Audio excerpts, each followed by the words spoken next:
Hello hi नमस्कार friends मोर गोटे नुआ वीडियो को आपण मानक स्वागत करुँची।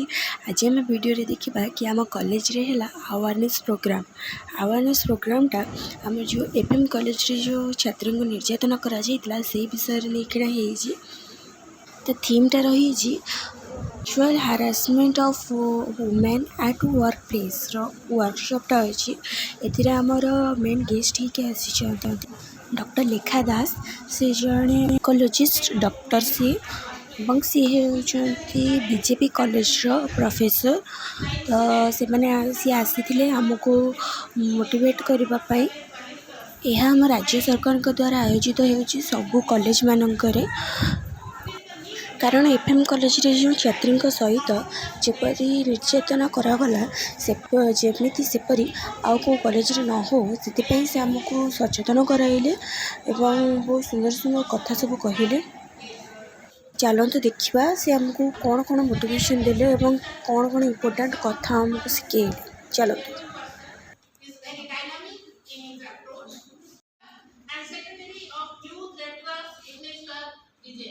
Now, she is the member of internal complaint.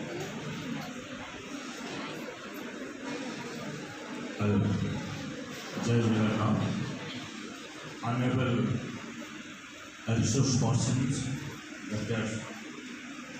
Lekha Das. Very critical juncture we are stand.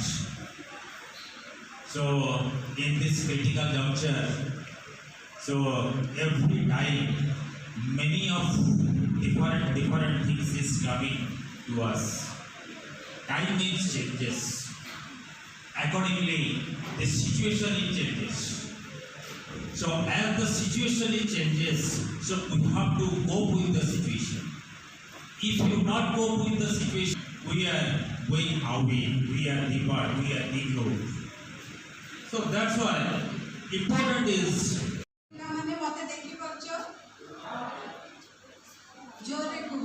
महापुरुष हाड़ीदास महाविद्यालय चौथिया,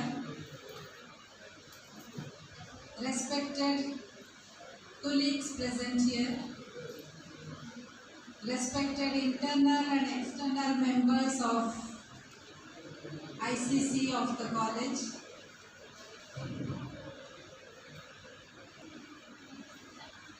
on the outset, Principal Sir and the ICC for giving me an opportunity to share something with you all. I teach in BJP Autonomous College. I am a teacher, I am a student of psychology just like your Sumitra madam. We'll share some few important points regarding the Indian. But before that, I would try to sensitize you on some important issues. पिला माने तमे बुझी पारला परे मु कहबी right कोन, duties कोन, देश प्रति संविधान प्रति कर्तव्य कोन ता विषय रे सम्यक धारणा देबा को आछि। तेणु जेतिकी समय मु कहबी आशा करूची तमे माने टिके मन देके सुनिबो तो खूब शीघ्र ताकू रिलेट कर देबी। प्रथम प्रश्न, what do we mean by health? तो बाबा वर्तमान एआई चैट जीपीटी तुमको सब थोई दउचंती सेति पई बहुत समय रे मैडम मानकर दरकार न भी पड़ते पारे। ठीक अछि, एई जो समय रे तमे माने पढुचो आमे माने भी से समय देखि गति करिछु। वर्तमान हमर पैटर्न ऑफ लिविंग ता टोटली चेंज हो गला। जीवन अतिबाहित परिवार शैलीटा बदला। मेंटल हेल्थ वर्तमान सेतिकी गुरुत्वपूर्ण जेतिकी हमर फिजिकल हेल्थ। ज्वर हेले डाक्टर को पाखु जीवा को पछो नांती, मन खराब हेले भी आमे तार समाधान काढिबा दरकार, साइकोलॉजिस्ट को पाखु जीवा दरकार। केते जण भाबुछ हम बोली हाथ उठेला सफिशिएंट भाबरे क्रिया करिबारे सहाय्य करिबु सेति पाई हम समस्तंकर तम सब टीचर मानकर तमर पेरेंट्स मानकर स्वतंत्र गुरु दायित्व रही। न्यूज देखी दिन हम न्यूज देखी कि पिला माने तेणु मु जानी केते जण तुम माने न्यूज सागरे इम्पोर्ट माने ये अच्छ किंतु जेतबळे सब कहा जाए केमिति भावरे तमर जीवन यापन बदलैबार शैलीटा को शिक्षा माने जीवन बदलैबार शैली को आपणैब तुम जानी पारछ। तमे कहब madam कहउछंती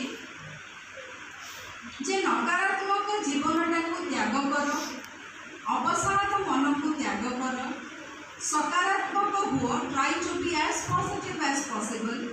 but what are the ways? बहुत सिंपल वेज अच्छी पिला माने एकदम छोट छोट जिनस को ध्यान रखिले तमे आमे समस्ते गोटे पॉजिटिव लाइफस्टाइल लीड करि पारि। आ गोटे जेंडरटा एटा समाज you need to be aware of who you are and who is doing what to you। तम सार तुमको किए कौन कहब किए कौन तुम सागर कर सबूर गोटे लिमिट अच्छी।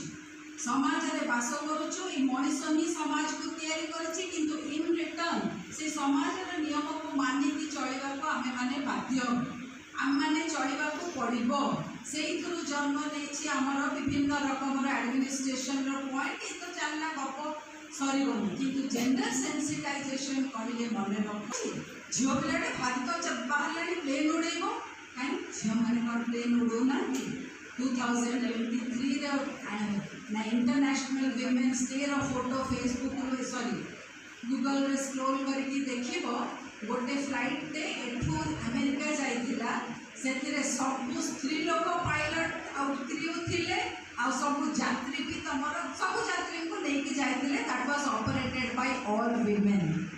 वर्तमान केबे 26 जनवरी रो पैरेड देखिछ 26 जनवरी रो पैरेड देखिबो पिला माने तम मन खुशी रे उत्फुल्लित हो जिवो केते हमर नारी शक्ति जाइकरी डिफेंस रे मिसिलेनी जोटा गोटे सेंसिटाइजेशन तमे माने को विषय रे अवगत हवा दरकार समस्ते जानिबा दरकार। प्रथम हैला इफ टीजिंग सुनो जो माने जंती दी जण पुओ ताकू कमेंट मारुचंती तमे माने इगुडा करे बहुत माने कोन थिबो एकस्टम थिबो किछि मात्रा रे ना जानि न कमेंट मारा कोन जानि छटी अजणे की डरेला बळिया किबा अत्यधिक मात्रा रे फॉलो करूची that is called stalking. Picture का देख गोटे झीलटे आगे अच्छी पछरे से लोकटा ता मुह घोड़े अच्छी आसूची किंतु झील जहाँ जना पड़ी राति रे देख रोड रे कहीं नहांती तामाने झील जुआड़े जाऊँगी पुओ ताको फॉलो करुची। स्टॉकिंग रो बहुत फॉर्मेट है पारे फोन करुवे फोन कले तमे फोन धरले काटिदेवे बुझिपारे एटा लैंड फोन थिला बळको बेसी होउतला एबे तो साइबर ये तथापि साइबर स्टॉकिंग होउची तमे चित्र आमर महिला निर्यातना रे ओडिसा रे इते बढ़ी गलानी गोटे मनोविज्ञान टीचर भाव रे भी दुख लगे न्यूज जदि आमे खोली दबा विभिन्न आड़े खाली दुष्कर्म आ गण दुष्कर्मर कथा जो थे कि महिला निर्यातिता महिला अवहेलिता ताको न्याय मिलबारे भी डेरी हुए। मन रखी था इंडियन जुडिशियल सिस्टम आमर सिस्टमटा सब बड़े काम कौन करे कहल शहे शहे दोषी पछे खसी जातु गोटे निर्दोष दंड न पाओ आम यही जो फर्मुला चलीचु सेटा केते दिन फलप्रद हम जना ना कहीं लोक फील कले जे justice delayed is justice denied. गोटे झीलटे गैंग रेप्र शिकार होती जदि 15 दिन भितर से लोक मान तारीख पे तारीख आउ सी जस्टिस मिलला बेलू सी निजे बुढ़ा हिसाब बड़ी रेपिस्ट आउ से रेप करवा झील बची कि ना कि कौ अवस्था तेणु एत डिले हबारू आम भाया जनबहुल देश जो से कौन कहल एनक्वायरी चली विषय किसी कनक्लूजन दबाटा जमार ठीक हेनी कि तुम सार मैडम मैंने भी कहवाटा ठीक हेनी आम जहाँ कहूँ खाली आकड़ କିନ୍ତୁ ଏତିକି ପିଲାମାନେ ଜାଣି ରଖ ଯେ ତାର ପରିଣତିଟା କେତେ ଭୟାବହ ହେବ। ଭିଡ଼ିଓ ଗୁଡ଼ାକ ମୁଁ ସବୁ ଦେଖିଛି। ସେ ଝିଅଟି ନିଆଁ ଲଗାଇଦେଲା। ସେ ପେଟ୍ରୋଲର ନିଆଁ ଏତେ ବ୍ୟାପକ ଯେ ସାଙ୍ଗେ ସାଙ୍ଗେ ତା ଚୁନ୍ନିରୁ ସାରା ଦେହ ବ୍ୟାପିଗଲା। ବାଇଚାନ୍ସ ସେ ଭିଡ଼ିଓଟା ମୁଁ ମୋ ହଜବେଣ୍ଡକୁ ଦେଖୁ ଦେଖୁ ମୋ ଝିଅ ଦେଖିଦେଲା। ସାନ ଝିଅ 11th କ୍ଲାସ୍ରେ ପଢ଼ୁଛି। ତାର ଏତେ ମାନସିକ ଭାବରେ ଆଘାତ ପାଇଲା, କହିଲା ମାମା ଆଉ ଏମିତି ପିକ୍ଚର ତୁ ଦିନେ କେବେ ମୋତେ ଦେଖେଇବୁନି। ମୋତେ ଏତେ ଖରାପ ଲାଗିଲା। ମୁଁ କହିଲି କାହିଁକି ଦେଖେଇ? ତୁ ଗୋଟେ ଦର୍ଦନାକ ଘଟଣା ହେଇଛି ଯାହା ଆଉ ସେମିତି ସମାନ ରକମର ଘଟଣା ଗତ 2 ବର୍ଷ ହେବ ଓଡ଼ିଶାର ଶିକ୍ଷାନୁଷ୍ଠାନ ଗୁଡ଼ାକରେ ହେଇ ଚାଲିଛି। କେତେବେଳେ ଛାତ୍ରଛାତ୍ରୀ କହୁଛନ୍ତି, ଆରୋପ ଲଗାଉଛନ୍ତି ଶିକ୍ଷୟିତ୍ରୀଙ୍କ ଉପରେ, କେତେବେଳେ ଛାତ୍ରଛାତ୍ରୀ ନିଜ ନିଜ ଭିତରେ ଗଣ୍ଡଗୋଳ ଲାଗୁଛନ୍ତି। ଯାହା ବି ହଉ ସବୁ ଗୁଡ଼ାକ ସେକ୍ସୁଆଲ ଆସଲ୍ଟର ଆସୁଛି, ମାନେ ଦାୟରାରେ ପରିସୁଛି। ସେଇଥିପାଇଁ ବର୍ତ୍ତମାନ ଗଭର୍ଣ୍ଣମେଣ୍ଟର ଡିକ୍ଲାରେସନ୍ ହେଇଛି ଯେ ପ୍ରତ୍ୟେକ ଛାତ୍ରଛାତ୍ରୀ, ତମମାନେ ଯଦି କହିପାରିବନି ପୋଷ୍ଟ ଆକ୍ଟ କିଏ କ'ଣ। ଆପଣଙ୍କୁ ଯଦି ମୋ ଭିଡ଼ିଓଟି ଭଲ ଲାଗିଥିବ ଲାଇକ୍ ସେୟାର ସବସ୍କ୍ରାଇବ୍ ନିଶ୍ଚିନ୍ତ କରନ୍ତୁ। Thank you for watching.